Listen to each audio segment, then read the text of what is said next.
Good morning. Welcome to Soul of Travel, or good evening. Bex is joining us from Berlin, so evening there. I'm so excited today to be having this conversation on International Women's Day and celebrating voices of women in the tourism industry with this conversation today with you, Bex.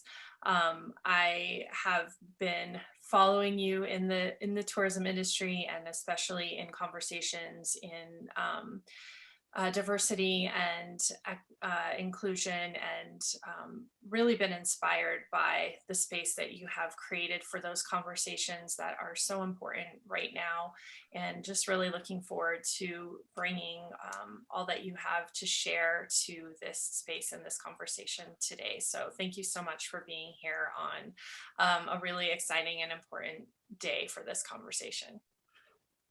My pleasure. It's the best day we could be talking. I mean, the industry is full of incredible women, and part of allyship and our job in tourism is to amplify them and elevate them. So, so excited to be here and love all of the thoughtful conversations that you've been hosting. So thank you for everything you're doing. Thank you. I wanted to start with a quote from our conversation we had when we were preparing for this interview today. And I don't even know which one of us said it, so I can't even say, but it was, "This time is a great reset. We can only go everywhere from here."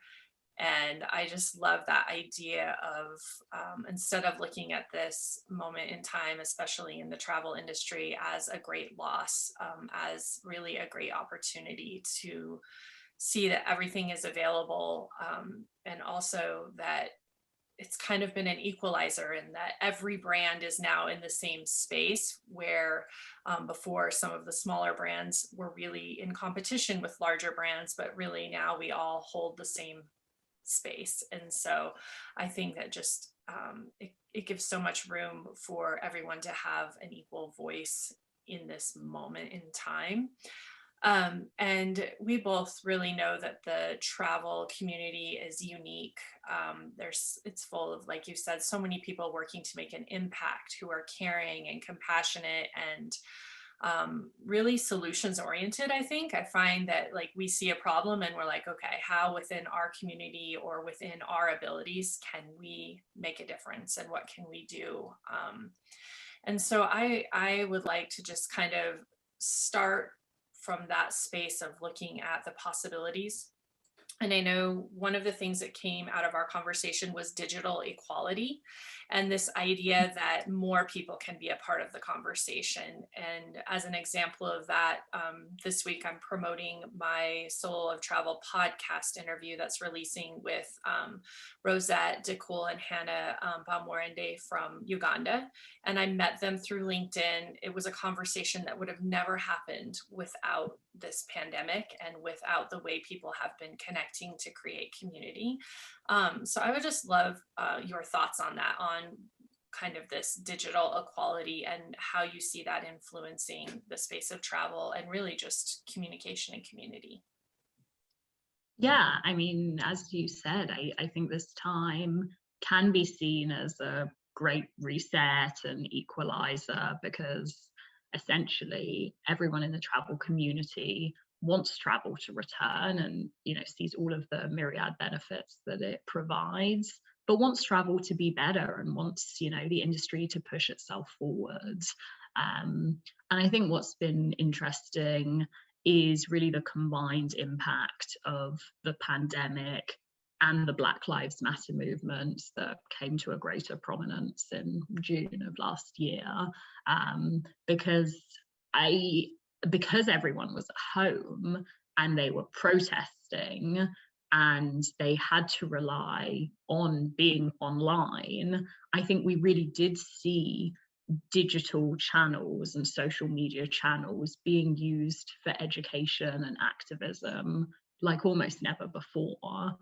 And I think it's really powerful that although travel is built on very culturally immersive real life experiences, and we've almost relied on them, you have to be there in real life, But now we've also really seen the kind of flip side of the coin in this last year, where yes, nothing will replace those real life experiences, but we've seen how the digital playing field can be more equal, and it can bring people together who never would have collaborated before. And I think if there is one big takeaway of this time, I hope that it's collaboration over competition, because the industry rebounding equitably and in a really strong manner takes all of us, and it takes all of us working together.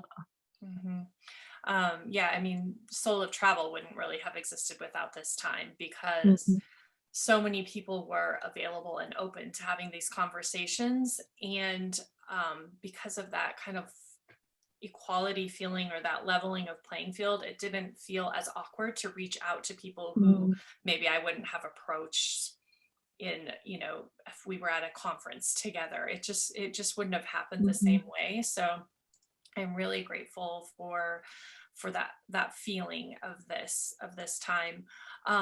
You just mentioned the Black Lives Movement, and obviously issues related to this pandemic. And we were talking about the importance of social media for travel brands. Obviously, we are relying on digital content, digital consumption. And consumers, we know, like when we hear about a brand, they head right to our Instagram page to find out who we are. And we were talking about the idea of constantly being evaluated by how we show up on internet. And for people who are listening who are either brands or travelers, when we're being kind of evaluated by our social media presence, people are seeing if we're aligned with our values, aligned with their values, if we're taking a stance. How can we use social media, I guess, as a tool for effective communication and really showing who we are as travelers and as brands? I think the most powerful way to utilize social media as a force for good is in doing so consistently. I think that's the most, for me, I suppose, telling factor of activism and value alignment. And it isn't just when a brand or creator takes the time, like Women's History Month or Black History Month, to be amplifying voices. It's, are they doing it all the time? And I think that is what's special and different and unique and challenging about social media all in one, is that almost that kind of accountability and oversight is constant. You're not just being judged during milestone moments, you can be judged all the time. So it's almost a greater challenge and a greater opportunity to be showing up. But I do think it's the consistency that speaks volumes over the kind of special or ad hoc or project by project kind of moments. Yeah, I agree. I know when I set out like my social media plan or my marketing content, and I'm just me, I'm every team, every staff in my office. But thinking about that when I'm inviting guests, and like, do I want to specifically focus on having women of color during Black History Month, or do I want to say that I'm inviting those voices into conversations all the time, and what statement does either choice make, and really thinking about it and knowing that it is going to be scrutinized through that lens. And so I think it's really interesting for brands to think about it that way. And even for me today, as I was thinking about International Women's Day, and it's like, obviously I'm celebrating voices of women through this whole season. And do I like push harder today? Does that feel authentic? Or do I just show up how I do every day and that's enough? And it's just so interesting to think about how we find that balance and how we find our voice in that way. Definitely. And I think a day like International Women's Day can have that concentrated effort, but for me, if you want to be announcing something on that day, or you want to be launching something on that day, it has to be a culmination of work that's been happening already for weeks and months and years. Otherwise, yeah, there is that kind of possibility it could come across as inauthentic. But we're lucky in the travel industry. There are so many women doing so many incredible things and leading such impactful initiatives that it is genuinely easy to celebrate women all of the time. And so, yeah, I think obviously our industry still has a long way to go, and in particular ensuring that everything we do through that feminist lens is intersectional.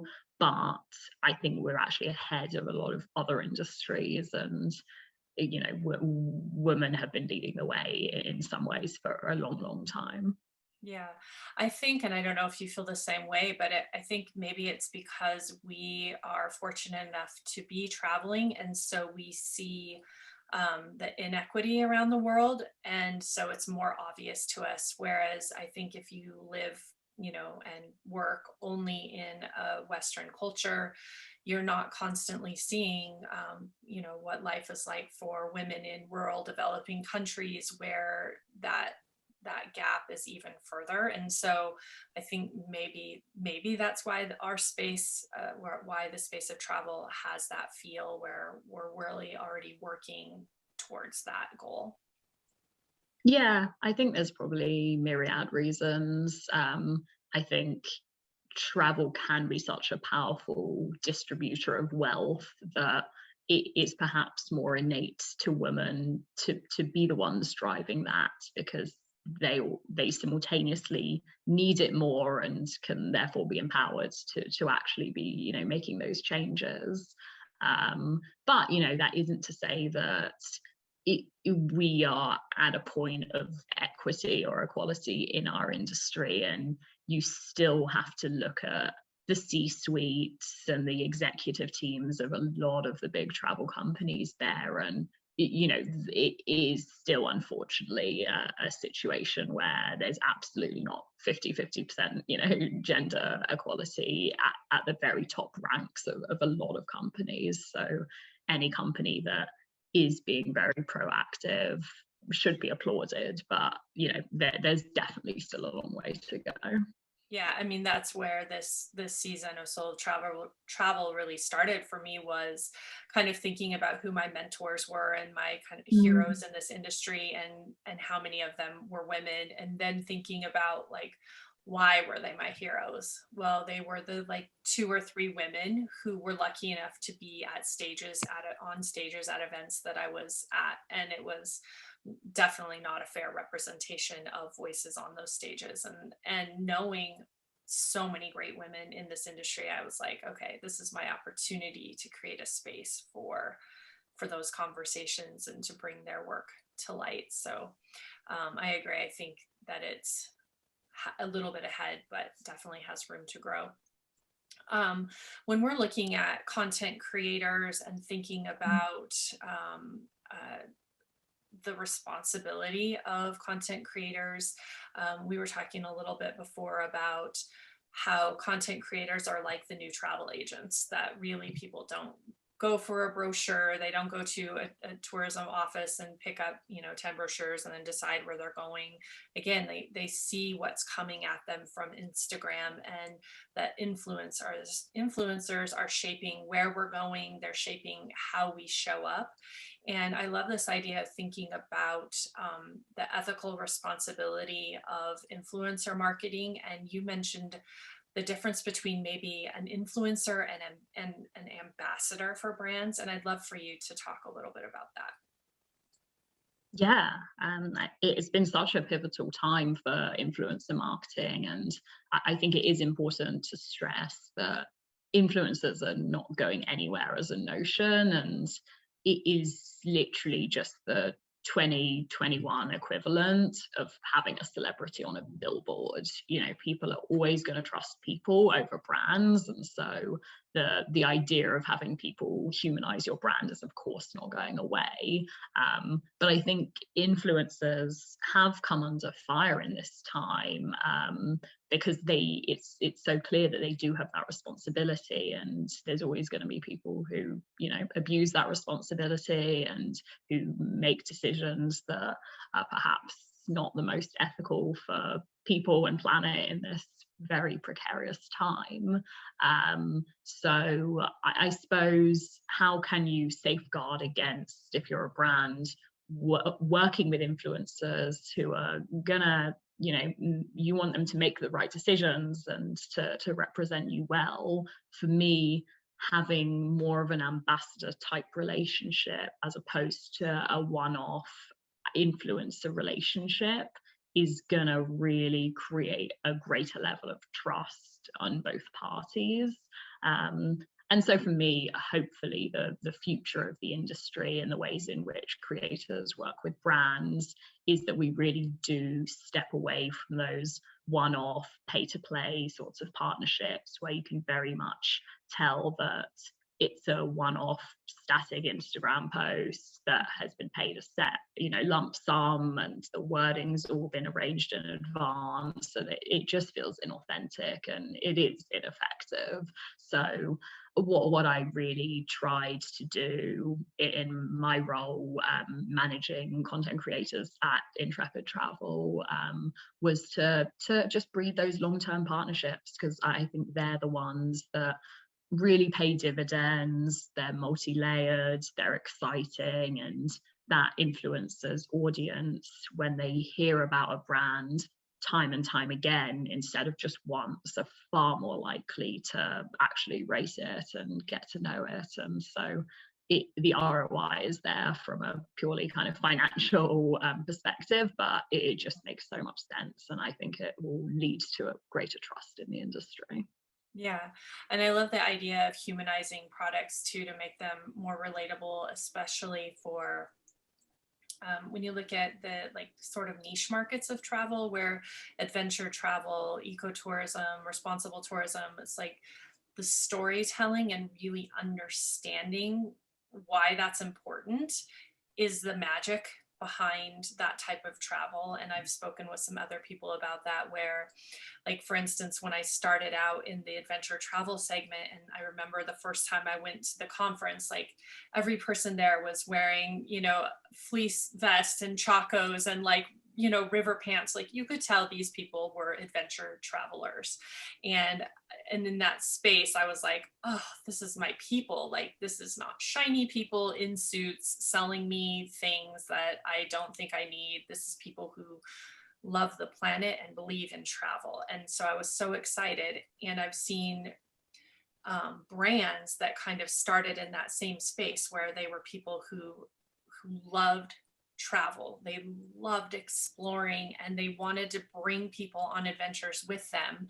And as their brands kind of grew up, they had to get shiny and they had to get packaged so that they could be marketed, and they lost some of that authenticity. And so I love that kind of this moment in time too is asking brands to be real and transparent and kind of like take some of that shine back off, so that we can see who they really are and what they really do. And I don't know if you've kind of felt that energy shift as well. Yeah, I think full stop, in the last year, the social media trend, it's number one, kind of what I spoke to before, that I think it's been used in a more educational, activism forward way. And number two, I think there is that genuine desire for authenticity in a way that we haven't really seen for a long while, particularly on Instagram. And I think does speak as well to the appeal of TikTok right now, which tends to be a little more unfiltered, a little more raw. So it's definitely a fascinating time for social. I think the one caution that I would say, and this is something I thought a lot about in my 4 years at Intrepid, is although we want to find our people, and that sense of belonging as humans is so powerful, we don't always want to be preaching to the converted. And so when we're choosing kind of who we work with and who we partner with, it's almost using my background in sustainable adventure travel, like it's almost so easy to just go for people also with a background in sustainable adventure travel. But I guess the worry is that if you're partnering with a creator who has that exact niche, their followers are probably already into that, which in a way is great, but are you increasing your slice of the pie, or are you preaching to the converted? So something that I thought a lot about is that if we really, we do care so much about sustainable, responsible, ethical travel, it's that we want to be using our platforms and our voices and our connections to be making those niches actually more mainstream. And so, yes, we want to find our people, and social media is a great way of doing that. But you actually want to be changing people's opinions and really widening that slice of the pie, I suppose. So I think this time, has done that. I think people, as you said, who wouldn't necessarily have collaborated before are collaborating now, and that's a positive. And I think we're all aware of how interconnected we are more generally as humans, which I think does foster a greater sense of responsibility. So I feel overall optimistic about the future of travel, which is a nice feeling, even though it has been at such a standstill for basically a year now. Yeah. And I keep trying to think of it not necessarily as a standstill, but just like almost as building like a stronger foundation. And I've been trying to think about that in my own business as well, right? Like we're obviously not doing what we had on our 5-year map right now. But I also think, like you're saying, this collaboration, this connection, this deepening is just actually going to give us a better place to launch from. So I also echo that like optimism that just like wants to keep creeping in there. So I'm going to allow the space for that to happen. I think one of the things too, and you were talking about, focusing on adventure travel and sustainability, and I kind of mentioned this as well already, but the storytelling aspect and that authenticity. One of the things that I love sharing in these conversations is the way that we've traveled that has connected us to this type of travel, and sharing some of our stories that have really impacted us.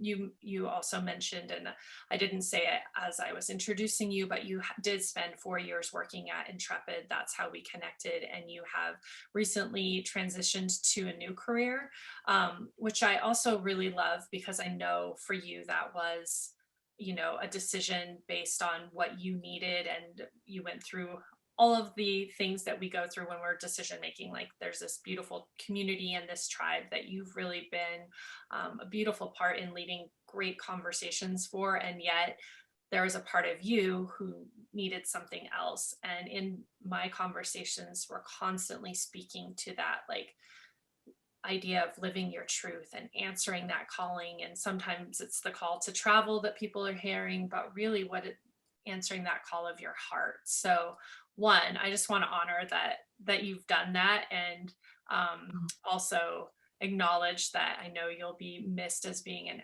active member of this community, but I know you'll be here to support us. And then also just really celebrating that the trueness to your story. And so for anybody that might have been listening and being confused about where you landed, is just that you happen to be in this moment of transition in your career. But I so appreciate that I got you here on Solo Travel at the tail end of this part of your journey.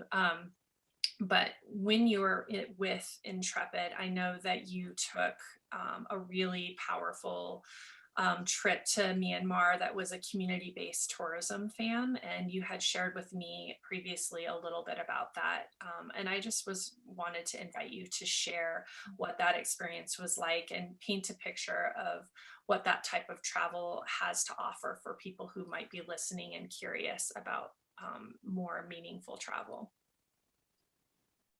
Well, firstly, thank you for honoring, where I'm at now and all of your kind words. I think travel is transformation. I think they go hand in hand. And for me, you can have an impactful travel experience that is, 24 hours or is short, if you have a fleeting but magical connection with a particular person in a particular place, or you can have a completely new chapter. And I've, embarked on this new continent, and I've moved from Vancouver to Berlin, and it doesn't need to be a particular length of time or in a particular destination for it to be impactful. I think, the transformation is within. But yeah, as you referenced,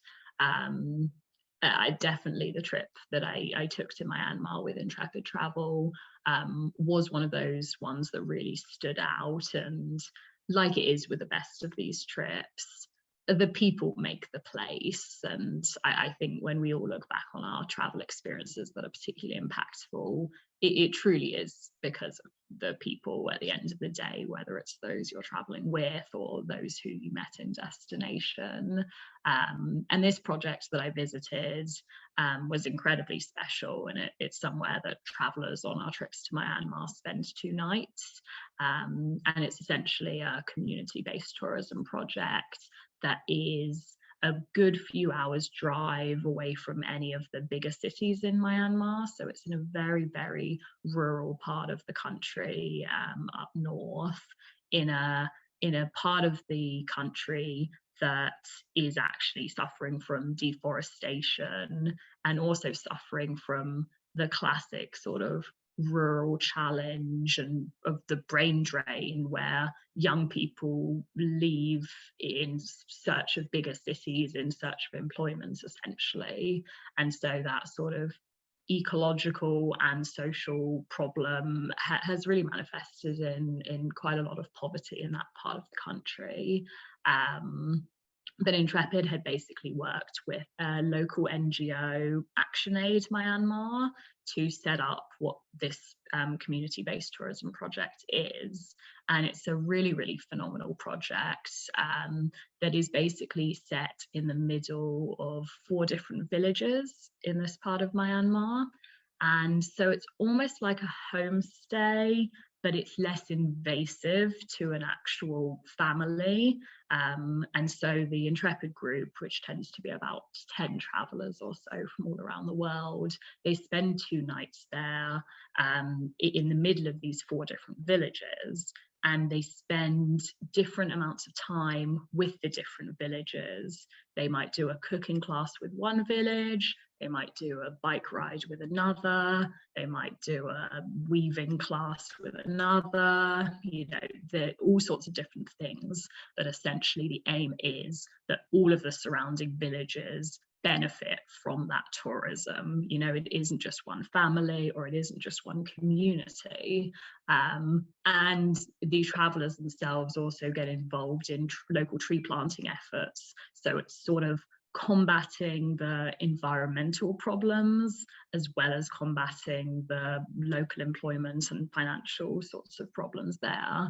And by no means does it solve every single problem in every capacity, but I think not only is it an incredibly special experience where you're so far removed from the notion of over tourism, but you're also, you feel like you're, for those 2 very special days, really part of the community, and you're understanding a completely different way of life.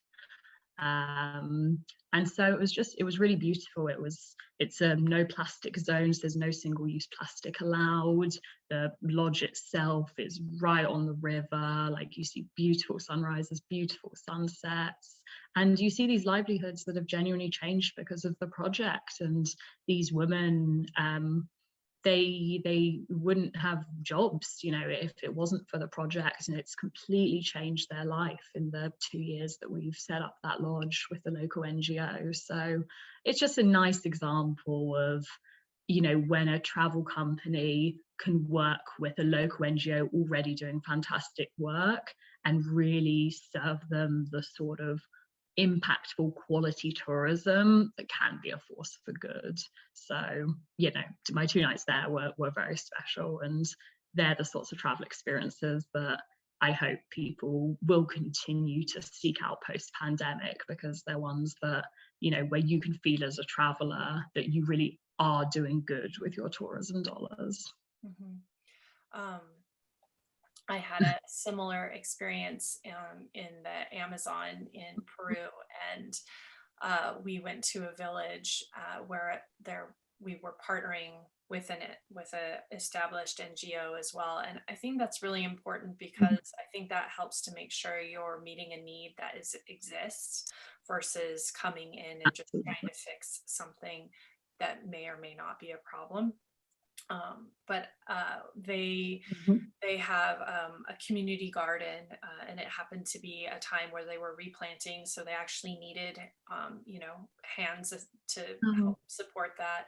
And then the school building was going to be repainted, so some of us worked with that. And then we also got to take part in a festival, which actually they did recreate for us because they were really disappointed that we were getting there 2 days before this really traditional oh, celebration that they had in their village, and they didn't want us to miss it, so they asked us if they could recreate it for us.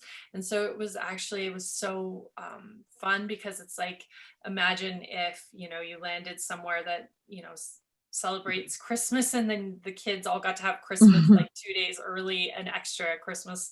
The energy was so high, and everybody just was in such good spirits, and it was so fun to learn about the crops that they were planting and why they were planting them, and how they were, a lot of them were regenerative practices, so we got to learn about all of the circle of the use of those plants. And then they prepared a meal for us, so then we also got to eat some of these things that weren't, things that were traditional in our meals. One of them was hearts of palm, which, since that meal, I was like, oh my gosh, I just want it to taste like that again. It was so incredible, and I had just planted it, and it really just connected for me. And then we were part of this festival, is they take this giant stick that's been decorated, and they like have songs and dance, and they raise the stick into the air. It's like a tree. I mean, it's not a stick, it's huge, a huge pole. And then the kids, they uh, have fruit, and they give each other like fruit as like this symbol of like prosperity and abundance and health. And I was the youngest in our group of travelers, and so the kids really were like, they connected with me, and I could oh, also speak Spanish with them, which some of the other travelers couldn't. So I had like, there's this picture of me like carrying so much fruit, and then they had painted my face, and then a little girl made a traditional headdress for me, and then someone else brought me out a grass skirt, and I just like, I was covered in this stuff, and I felt like this like Amazon queen. Like, it was so amazing to be so welcomed into their life. I mean, they really just welcomed us. And then this little girl came up to me, and she asked me if she could give me something, and I just remember she like got me in the place she wanted me, and she climbed up on this stump behind me, and she made a necklace that she put around my neck.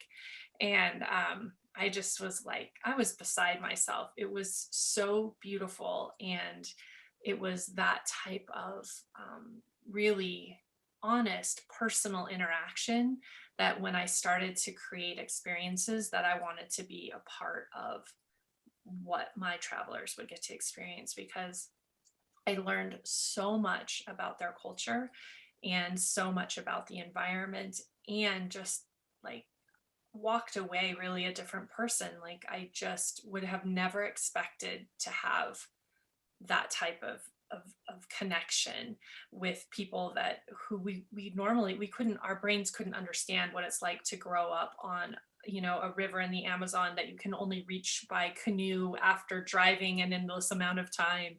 It's just, it's not something that we really understand, and it's so powerful. So like, I really hope that, like you said, that people seek the power that travel has to offer them when travel returns, and that we can utilize travel as like, not as a way to escape our lives, but to really enrich enrich our lives. And I think it's so important to look at it that way. Beautifully said. And of course, I agree. I said earlier that travel is transformation, but travel is also education. And in making the certain choices when we do hit the road, you can change societies, you can like impact cultures in a positive way, or you can do the opposite. I mean, as a traveler, you're in such a position of privilege where you get to choose if your tourism dollars are going to make a positive or a negative difference, essentially. And that really is a privilege. So it's something I think we're all reckoning with right now, almost the power that we have as travelers, and hopefully that we can wield it in a positive way, because tourism accounts for 1 in 10 jobs worldwide. I mean, it's a massive industry that's a game changer, and it's even more so a game changer if it's done right. So it's inspiring to hear stories like that, and to even just be reminiscing about what those magical travel moments can be, because that's what we live for, really, those moments of human connection and learning and growth. Mm-hmm. I kind of just like want to sit and marinate in that moment. I I feel like know. pause for a second. Me too. um, well, Yeah. something else that I know that you're passionate about is solo travel. And I think for Mm. women travelers who might be listening to this, especially, I think recovering from this pandemic, it might add another layer to the discomfort or the fear around traveling solo, or even traveling solo within a group like Intrepid. You still have some of those same like places for growth and those obstacles. But for you, what do you see has been the value in traveling solo, and why should people maybe challenge themselves to seek out that type of experience? I think traveling solo does take you out of your comfort zone in a way that very few other types of travel really can.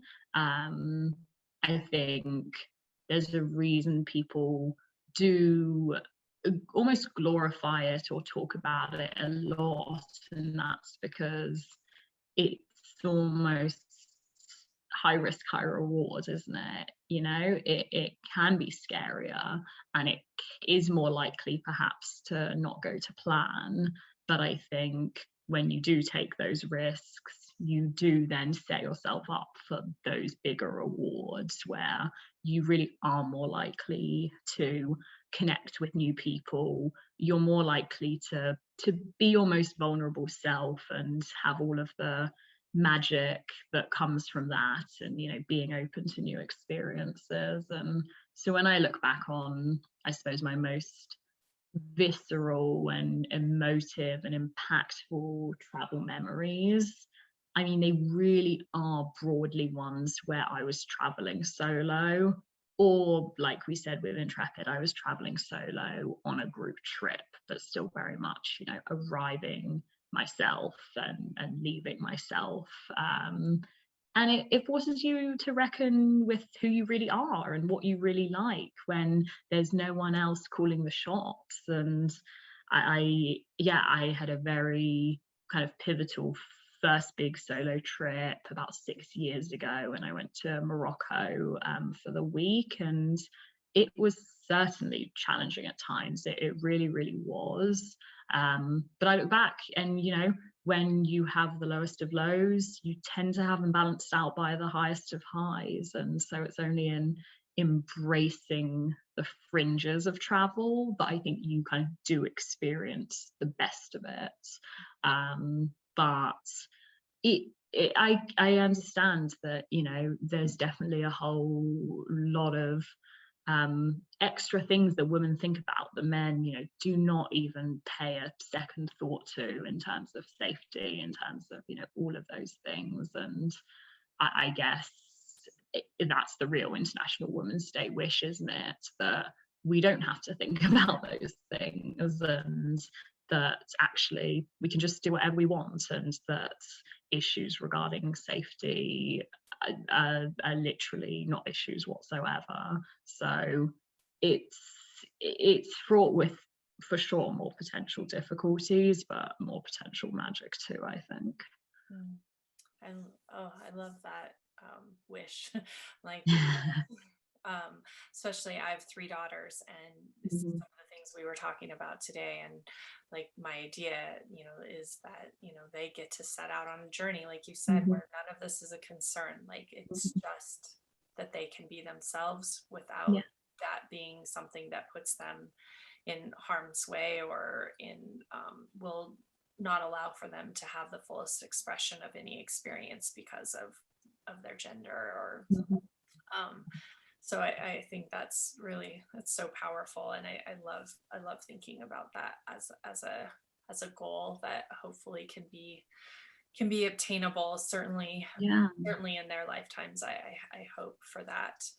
I think that ties in so well to the last, and really the reason that I brought you into this conversation, Mhm, is to look at diversity, equity, and inclusion in the space of travel. And I was thinking about, as I prepared for this, like how mhm, often people are stopped by even entering this conversation because they are so afraid to get it wrong, mhm. and also wonder if there's even a way to get it right. And so I would just like to create a conversation here, a space for understanding on what we can do, and ways we can implement this in our business, ways we can start conversations, and maybe break down some of those fears around navigating this space. Yeah, yeah, you're certainly correct that there are a lot of negative potential feelings people have with almost treading on eggshells, I think, when it comes to this topic, especially as it did come to prominence even more so in the last 9 months or 6 months or so. For me, I think the almost the simplest and most effective way to look at it is not through thinking about the acronym of diversity, equity, and inclusion at all, because they're just words and you don't even, need to go into the nitty gritty of the definitions. I think that the notion of allyship is really the most important thing to bear in mind, because that ties in, what privileges do I have? What influence do I have? What voice do I have to try and make the world a better place for people who maybe don't have those privileges? And so that notion of what can I do in my individual circle, field, community, family, workplace, and just that notion of being an ally, and or at least striving to be one, feels like the simplest thing to bear in mind. We don't need to overcomplicate it. We just need to think, how can I show up for people, whether or not they look like me, whether or not they sound like me, whether or not they come from the same background as me, so that they feel comfortable, and we can all move towards a place where we maybe again don't need to be thinking about these things so proactively all the time. Just like we don't want women to have to be thinking about safety when they're traveling, we want these to just be inherent and part of our everyday life. But until they are, it is that proactive step of thinking about allyship that for me was definitely a game changer in how I addressed just speaking up in my own circles. And it felt like a responsibility, but a responsibility that I was privileged to have, because I did have these other privileges, really. Mhm. So there's some initial thoughts. Yeah, I love that. I mean, I think that it allows it to be available to anybody. I feel like, especially as the Black Life Black Lives movement was amplified over the summer, like everybody felt like all of a sudden we needed to have a PhD in everything done to do with race relations before we could say anything. And it was paralyzing to think about saying the wrong thing or doing the wrong thing. And so a lot of people jumped right into action, and a lot of people just kind of stood silent, even though maybe their hearts wanted them to do more. Mhm. And so I think where you said if you just kind of get rid of the terms and go to the Mhm. essence of what it means and what it feels like, Mhm. it allows for a lot more movement. And I think for me, even when I talk to people about responsible tourism and sustainable tourism, it's the same. Like you get so caught Mhm. up in whatever the label is that you don't think you can take action. And if you're just coming from a place of love and trust and truth, like I feel like the aligned actions will be the right actions. But sometimes I don't know that everybody can kind of embody that as easily. Yeah, and it's also important to note that we all make mistakes. We're all human. We're all gonna slip up, even if we are well intentioned. You know, good intentions are not the be all and end all. And so I think it is having that humbleness as well of being willing to ask, knowing that mistakes will be made and that's okay. But I think that there are things that you can do in your everyday life to try and ensure that mistakes are not too common. And something that I am a big advocate for is just surrounding yourself with different voices and ensuring that in your day-to-day life, on your social media feeds, in the culture that you consume, that you're doing your job to in to ingest a variety of perspectives, essentially. Because I think if you are surrounding yourself with them anyway, then in a professional capacity or in a travel space, it's more likely to come more naturally to you. Just, the ability to think of other people who don't look like you. And that's why things like supporting Black, Indigenous, people of color owned businesses are important. It's why it's important in a workplace to ensure that we hire people from a variety of backgrounds and we have that diversity of thought. So the more I think you're proactively doing in your day-to-day life, probably the less your chances are of having that kind of paralyzing fear. And it kind of then just comes back to the consistency thing, like we talked about with social media earlier. If you're putting the work in proactively, then I think it pays off. But again, we're lucky if we are talking as allies that it's about doing the work. It's not necessarily about experiencing racism or discrimination. And as people say, what a privilege it is to learn about it, not to experience it. Right, absolutely. I love the idea of, like you talked about the consumption of media, and I know that's one thing I already kind of shaped my social experience in that way, in that I wanted to be surrounded around people that made me feel good, people that inspired me, people of different cultures, because I travel, that already kind of innately was happening. But then I did intentionally seek it out and try to find people of every background who I resonated with what they had to say, or it made me uncomfortable, and I wanted to understand why it made me uncomfortable. And I really have again come across just so many amazing people that I wouldn't have if I hadn't set out kind of on that path. And so I Mhm. think that's a really easy way for people to make a change, because so many people are on social media already and they can really easily just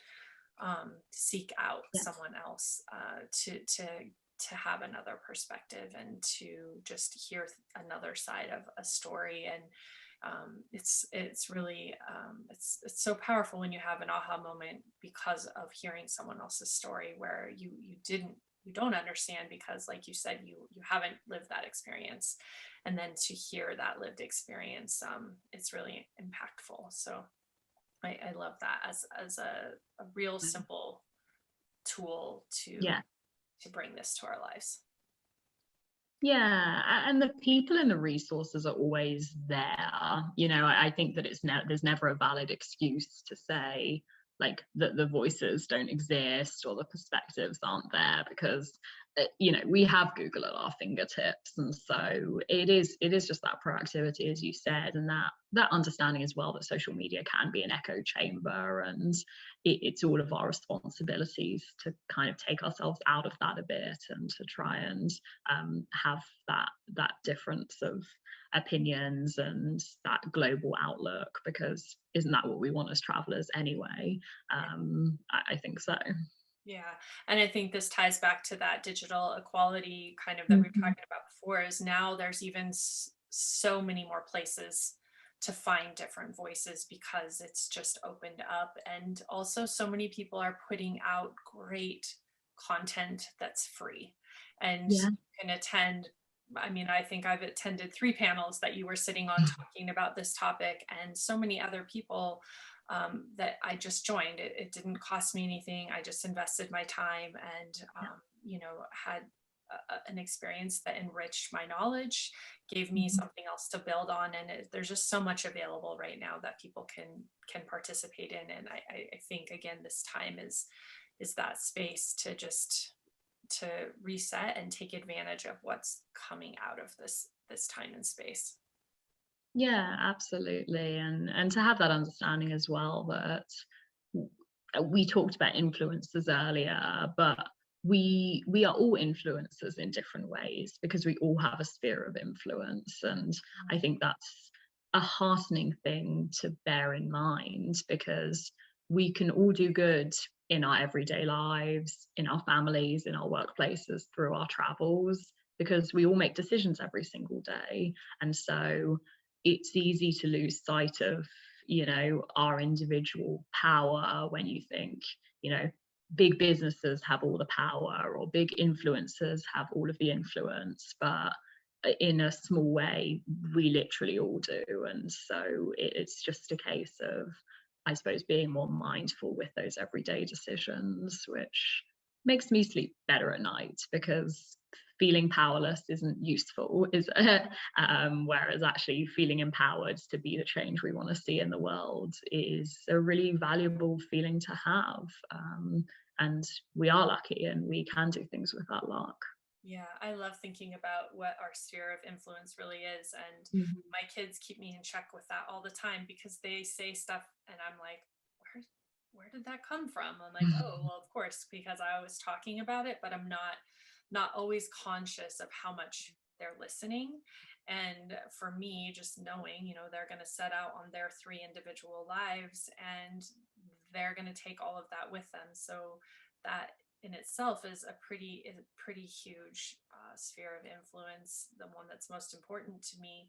But everybody has that. They have, their family and their friends, and they may have children or nieces and nephews. Like, someone is looking to everyone for guidance in how they see the world, because that's the way humans operate. And so we do all have that platform. And I think that's really cool to think about how much power we have. And like you said, it makes us feel better when we think that we have a purpose and Mhm. a space to share that. Absolutely. Well, as we start to wrap up this Mhm. conversation, I wanted to allow you to share if there's any resources that you want to recommend to people, or any direction that you want to guide people, and then also where people can connect with you if they would like to know more about how they can increase their knowledge and any of the things that we've talked about. We've hit about 70 different topic buckets today, but yeah, just how people can get in touch with you, or anything that they might a resource they might want to be pointed towards. Yeah, I mean, there are so many great companies and people doing amazing work at the intersection of travel and diversity, equity, and inclusion. I think two organizations that I would give a proper shout out to for that would be Impact Travel Alliance and Would Be Wonderful, the female travel community. Both have so many amazing resources, webinars, events, etc., that really do educate you on how to be a more sustainable and responsible traveler. From an environmental lens, an organization that I've learned a lot from in the last year is an organization called Intersectional Environmentalists, that really came out of that, you know, prominent Black Lives Matter movement and focused on how intersectional environmentalism is for both people and planet, and you can't have one without the other. And yeah, there's a ton of creators I could recommend, but I actually have an Instagram highlight called Creators to Follow that has all of my recommendations, because there's so many incredible voices in the industry, and I'm very easy to get in contact with. My handle on everything from Clubhouse to Twitter to Instagram is the same, and it's literally my name. It's Bex Shapiro, and I'm pretty responsive online all the time because I'm a marketer and I kind of have to be, but also I love it because social media is about community and connections and conversations, and you can have all of them with me at that handle. Excellent, thank you. And I do love that that's how you show up on social media too. And you are definitely one of those people I like to follow because, as you said, you know, what we consume becomes a part of us. And so I think being conscious of that. So I appreciate you sharing, and I encourage people to take a look. The last thing, and our conversation has been a little bit heavier than some, or a little bit more dense than some, but I would still love to end with our rapid fire questions so people can get to know you as a traveler a little bit, and maybe inspired by some of your responses. What is your favorite book or movie that offers you a travel escape or inspires you to adventure? Wow, that's quite difficult. I have a list of my favorite films on my phone that I'm just scrolling through right now. In terms of movies, the three-parter, the Before Sunrise trilogy. Have you seen it? Yeah. Okay, this isn't quick fire. I can't help but be deep. It's very beautiful. The Before Sunrise trilogy. The first one's set in Paris. Can't remember where the other two are set, but it's beautifully filmed and incredibly thoughtful about the human condition and aging and what life has to offer us. Like, it's a beautiful tapestry. So yeah, that's my favorite little film category. Shared it because I haven't watched those for forever, and okay. It's and so rapid fire is just a misnomer. It's never rapid. It always. I know. I wish I could be concise, but not in my skill set. Mine either. I need to rename it. What is always in your suitcase or your backpack when you travel? I travel very lightly. I'm really pretty much hand luggage only, but honestly, just my Kindle, to be honest. I don't know. I'm not really one for travel gadgets or clothing I'm obsessed with. I'm fairly minimalist, so I'm a bookworm at the end of the day. So yeah, just my Kindle. And I resisted and a good adapter. yeah, I resisted it. I always had probably like 50% books, just idiotically, and then whatever else I needed. And then I started like switching books as I traveled, but I finally converted to Kindle because it just makes more sense. It does, yeah. What is your favorite, or has been your favorite, destination? Oh, big question. Can actually answer that efficiently though. My favorite destination of all time is China, followed by Colombia. So I don't even know if we have time to go into them in this rapid fire game, but I love them both for very many different reasons. Excellent. Thank you. Where do you still long to visit? I'm gonna go for Brazil and Argentina because I had a big trip planned there with my best friend about exactly a year ago, and it was a big pandemic casualty not to be reunited with her in South America. So fingers crossed. My birthday's coming up again, so maybe the year after that will be when we go. Excellent. I'll wish that birthday wish for you as well. Let's see. What do you eat that immediately connects you to a place that you've been? Ooh, I'm gonna have to go for eating my mum's chicken soup, which we have on Shabbat dinner weekly when I'm back home in Canada. And it kind of transports me to Israel, I suppose, because there's a lot of Jewish food there, but it also transports me to my mum's mum and my grandparents in the UK. And sometimes the most beautiful travel is just coming home and eating foods that reminds you of home. Yeah, I was just going to say that. I love that food tells us a story and connects us to those really important things. Mhm. Who was the person that inspired or encouraged you to set out and explore the world? Ooh, I like that question. I'm gonna go for my dad, actually. He's a very contrarian man who kind of believes that there are no rules, and he really doesn't care too much about what society tells you to do. And he's kind of never um, treated me almost in a overly coddled way as his little girl or anything. He always encouraged me. When I was in China doing an internship for 2 months, he said, you've got to take another 2 months and travel China yourself and go to Southeast Asia and do all of that. You're young, this is the time. So yeah, I am very lucky. My parents are fairly big travelers, but him in particular. And the last one is, if you could take an adventure with one person, fictional or real, alive or past, who would it be? Oh, I mean, I'm going to now balance out the love that I gave for my dad and go for my mum. She's a yoga teacher and she's a big, big foodie. And me and her have discussed for years now how we want to go to South India together. And we want to experience that kind of different pace of that part of the country. And yeah, we're gonna make that little bucket list mother and daughter trip happen at some time, because that's all I want, really. I mean, yeah, there's a bunch of other cool people, but when you know that you're going to have a guaranteed good time and it's been discussed for years and you'll have memories that last even longer, then that kind of is the most special thing. Yeah, absolutely.